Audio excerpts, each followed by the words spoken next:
Nasa likod ng pagpatay sa isang vlogger sa Caloocan City, tukoy na ng Philippine National Police. Dalawang suspect inupahan umano para patayin ang biktima. Si Ryan Lesiges sa sentro ng balita.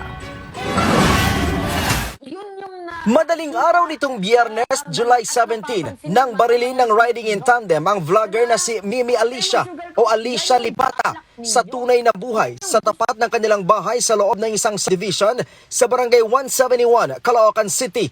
Dead on the spot ang vlogger habang sugatan naman ang kanyang live-in partner.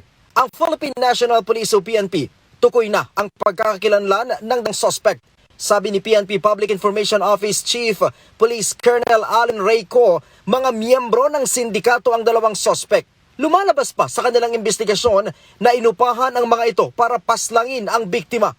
Honest to goodness police work na investigation, backtracking, forward tracking, as well as yung talking to witnesses, gathering of evidence. Lahat po ito pinagsama-sama natin until such time na identify nga po natin kung sino mismo yung mga gumawa. Ikinasana ng PNP ang hot pursuit operation para matuntun ang dalawang suspect kung saan isa rito ang napag-alamang naharap na sa patong-patong na kaso. We are already readying the case to be filed against these two. Yung pong dalawang na-identify na natin na mga salarin. At pinoprofile na rin po natin sila kung ano po ang kanilang mga nagawa noon. Yung isa po ay meron na pong patong-patong na kaso, so everything will be given. We cannot give specific details as of now as para hindi po makompromise ang ating operations. Hindi pa malinaw ang motibo sa krimen, pero sabi ng PNP, lahat ng anggulo ay kanila nang sinisilip, kabilang na ang personal na alitan at trabaho. Kilala kasi ang biktima bilang isang political vlogger.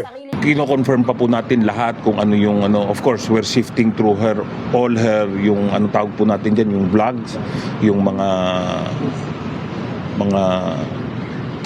statements niya, and of course we're talking to the family para po makakuha tayo ng mas complete na picture dito, whether there was actual threats, ilan ito, at saan nanggaling ang threat, at sa paniwala nung mismong tao na napaslang nga ay sino ang gumagawa ng threat sa kanya na to.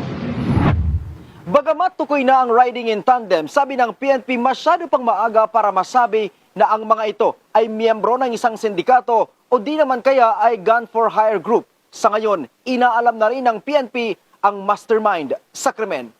Mula dito sa Campo Crame, Ryan Lesiges para sa Bayan.